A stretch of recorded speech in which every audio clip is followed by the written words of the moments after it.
Hammaga assalomu alaykum. Bugungi qaytdagi obzorimiz mehmoni Honor X8D smartfoni. X9D ni ukasi 8-darajada otib o'tirib, meni unaqa chidamli emas, lekin bugun xarakterli obzorimizda qanaqa katta plyuslari borligini bitta ko'rib chiqamiz. Qani ketdik. Birinchi qarashda ushbu smartfon o'ziga oshiq qiladi. Nega deysizmi? Ekrani 677 dyumlik AMOLED ekran, taxminan 1 milliard rang, Instagram, TikTok, YouTube va xohlagan ilovalaringizda mazza qilib tomosha qilib ishlatsangiz bo'ladi. Quyosh tushib turgan bo'lsa ham farqi yo'q, yorqinligi 3 minutgacha. Demak, barchasi ravshan ko'rinadi.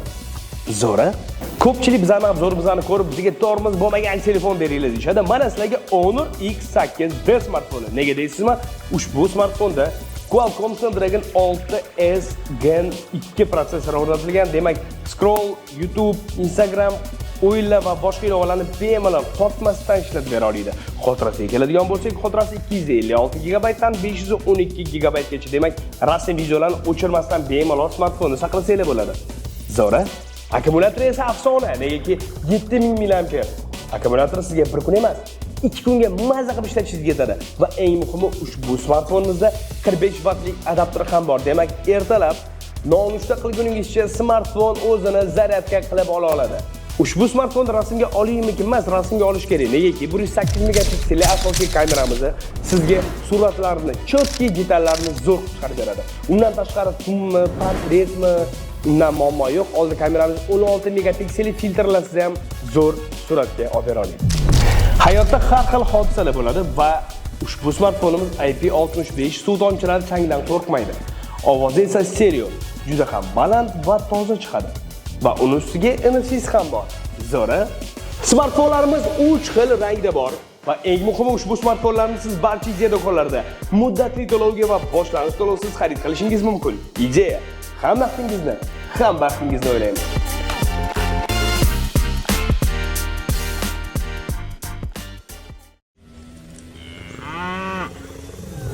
Привет, меня зовут Мурат. Я организатор автопутешествий и ярый поклонник автокультуры. Я собираю людей, которые ценят спорткары, драйв и свободу. Но даже в самых крутых трипах главное – безопасность. Ведь на дороге может случиться все, что угодно. Даже у нас были моменты, когда все решала запись. Именно поэтому я выбираю Neoline. Широкий модельный ряд, отличное качество картинки, быстрая установка, а флагманская модель вообще со встроенным CarPlay. Можно спокойно использовать вместо штатной магнитолы. Выбирай надежно, выбирай Neoline.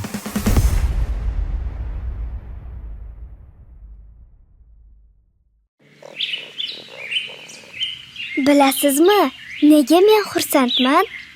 Bugun mening sevimli do'konimga 6 yil bo'ldi. Ura!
Okey, nima bo'ldi?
Hammaga assalomu alaykum. Bugungi qaytdagi obzorimiz mehmoni Panasonic brendidan ushbu ajoyib blender.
Kelinglar, kavoblar.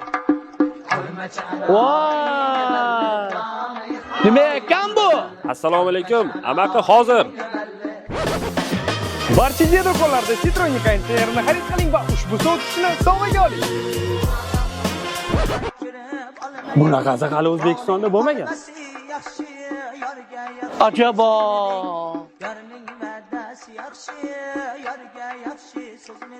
Hammaga salom, men Islom va bugungi obzorimiz mehmoni Sony brendidan naushniklar. Qani ketdik. Demak, men oldimda hozir 3 xil naushnik va uchalasi narx bo'yicha arzonidan qimmatiga hozir nega arzon va nega qimmatligini tushuntirib o'taman. Qani ketdik. Demak, birinchi naushnikimiz bu WH520 modeli. Ushbu quloqchinimizda juda ham yengil bo'lib 147 grammga ega va undan tashqari 3 soatda to'liq zaryad ola oladi. Demak, siz butun kun bemalol maza qilib, zavqlanib foydalanishingiz mumkin, negaki ushbu naushnikimiz 40 soat ishlab bera oladi. Demak, keyingi naushnikimizda WH720 modeli. Ko'rib turganingizdek, juda ham qaylishligi, mos. Undan tashqari salgina kattaroq va demak og'irroq 190 gram vez. Zaryad olish vaqti esa salgina ko'proq 3,5 soatda to'liq zaryad olib oladi. Lekin ishlash vaqti esa salgina ko'proq 40 soatdan 50 soatgacha. Ushbu quloqchinlarimizda chiroyli dizaynga ega va eng muhimi shum izolyatsiyasi bor. Va menga eng yoqqan modeli Sony WH130 XM Tour modeli. Demak, menga yoqqan sabablarini hozir sizlarga tushuntirib beraman. Demak, birinchisi dinamik 40 mm.